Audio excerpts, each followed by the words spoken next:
Hi guys, this is going to be my review of the new Bobbi Brown Intensive Skin Serum Concealer. This came out not long ago. I think she's got a foundation that's Intensive Serum Foundation or something. I don't have that. I had my eye on the concealer because I'm kind of a concealer junkie. And what I did was I waited until it came into my local Sephora. I didn't want to buy it online because I wanted to make sure the color I had was good.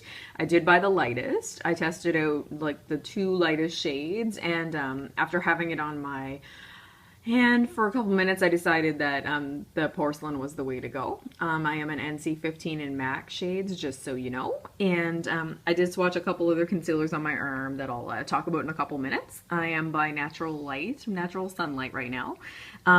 So the reason I wanted to be extra careful before buying this was it is a whopping $42 Canadian, which is more than I've ever spent on a concealer. $42 is kind of what you're looking at to buy like a high-end foundation that has 30 milliliters in it. So to spend $42 on a concealer that has 7 milliliters is kind of a big deal. Everybody knows I'm kind of dumb with my money when it comes to makeup, but $42 is a lot of money.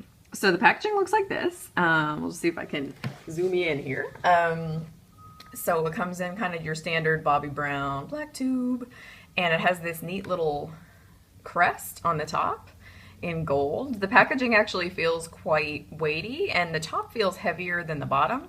I don't know if that's because of the crest, but it's really, really nice packaging for sure. The thing that really drew me wasn't the packaging, and it wasn't the price. It was the fact that it's intended, to be like moisturizing but long wearing. I don't know if moisturizing is the right word, but it's got serum in it. So the idea behind that is that it's supposed to be good for your skin, and I have really, really dry skin. So I'm just gonna read to you off the package there for a minute. All right. This silky hybrid concealer goes beyond weightless coverage, targeting dark circles and the visible signs of aging, blah, blah, blah. It lists a bunch of stuff it has in it. Apply on dark circles up to the lash line. For the most bright-eyed look, layer over corrector. Well, I didn't buy the corrector. All I bought was the concealer because I'm like, come on, it's $42. But I hate to say it, I really like this concealer. The idea behind spending that much on a concealer was kind of hard for me because I was like, that is like super duper pricey. But because I have such dry skin, I'm sorry I'm not getting the best lighting here. I'm going to take it out and show you the brush in a second. Yeah, the idea behind it is I have really dry skin, and I find a lot of times when I use a long wearing concealer, I want it to be long wearing because I wear a lot of eye makeup. So if it's not long wearing, it'll usually smear my eye makeup, and that's not a pretty look. Might as well not even be wearing concealer. So that's the thing. I like long wearing, and I like full coverage for concealer. I don't have a lot of dark circles, but I like full coverage long wearing. That's just how I am. But the problem with that is a lot of times those types of concealers are quite drying. I'm just trying not to smudge on my pants there. So this concealer, I feel like it accomplishes being long wearing, full coverage, but it's also not drying. And that is a hard ticket. It's a hard ticket to fill. This is the Bobbi Brown right there, and that is in Porcelain. Right next to it, I did swatch the Nars Radiant Creamy Concealer in Chantilly, which is also the lightest shade. I think if I was to go back and repurchase this, I would probably buy the next shade up, just because I think that one's maybe a little bit too pale for me, but that is Nars Chantilly in the Radiant Creamy Concealer. And next up is probably one that most people are familiar with. This is MAC Prolongwear in NC15. And Studio Finish Concealer in the pot.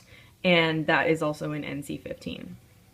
Okay, so as you can see, the Nars is definitely the lightest. The Bobbi Brown Porcelain color is sort of similar to MAC Prolongwear and MAC Studio Finish in NC15 for both of them. I would say it's a tiny bit lighter, and I like the color on me better. So first of all, the color match is great. The coverage is fantastic. I don't know if you can tell, but I've got like a big blue vein there, gross. And where I swatch the Bobbi Brown, it actually covers up most of the blue discoloration. So I feel like it definitely has good coverage. I like the consistency and the coverage compared to all these other concealers. I like the Bobbi Brown the best. I mean, for $42, I better. So I was glad that it wasn't money wasted, but I definitely thought a long time before buying this because like I said, $42. It's like, that's how much a high-end foundation costs. I think Estee Lauder Double Wear is like 48 or something, and that's like a full coverage concealer. Like, I'm sorry, that's a full coverage foundation, 30 milliliters. This is only 7.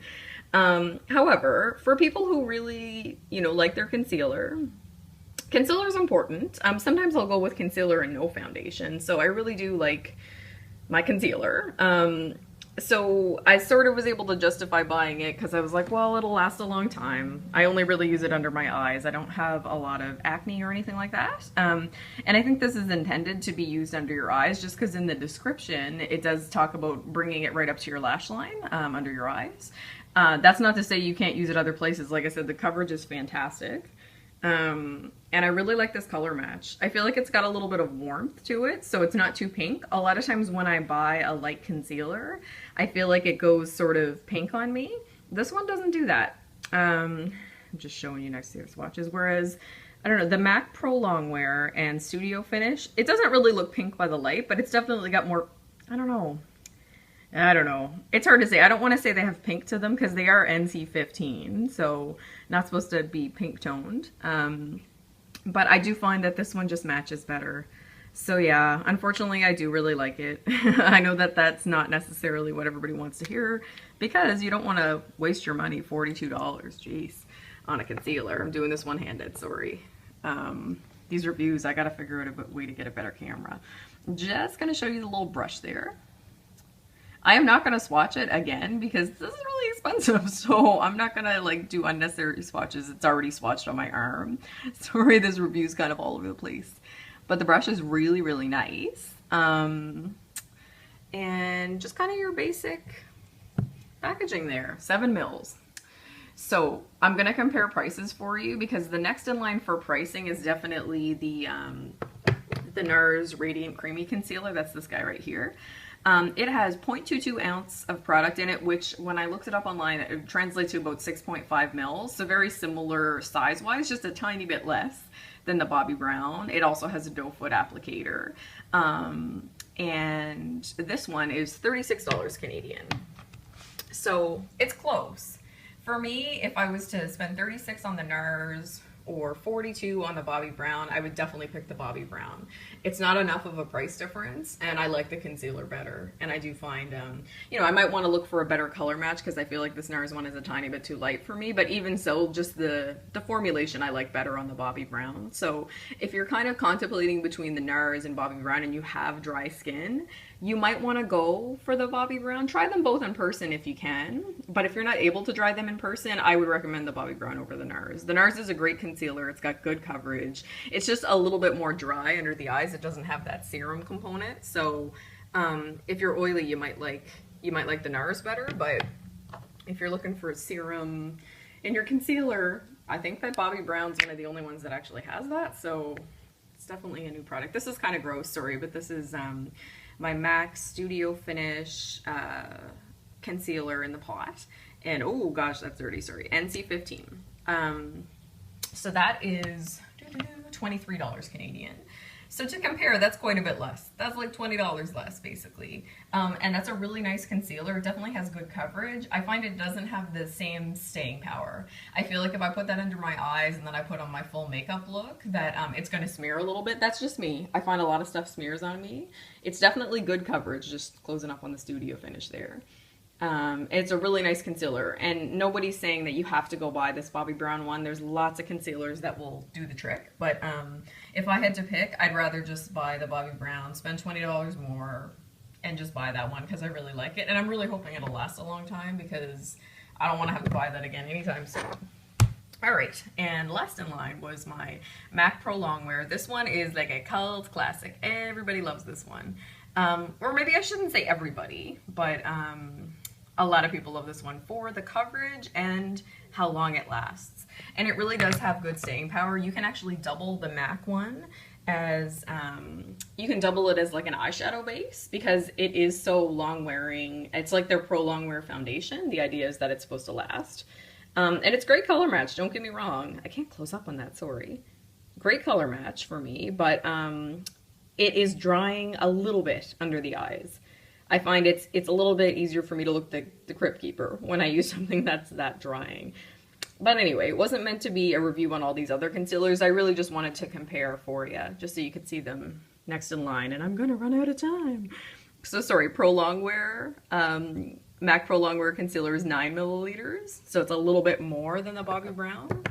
I mean, significantly enough that you would probably last you. The only thing is it's in a pump, so sometimes it's hard to pump out a really small amount, which is one of the criticisms it's gotten. And I don't think I mentioned that the, if I can even see how much is in here, jeez. I'll update it down below, nobody wants to look at that. How much is in the Studio Finish Concealer, I'll have to check. But yeah, so that is my review of the Bobbi Brown Intensive Skin Serum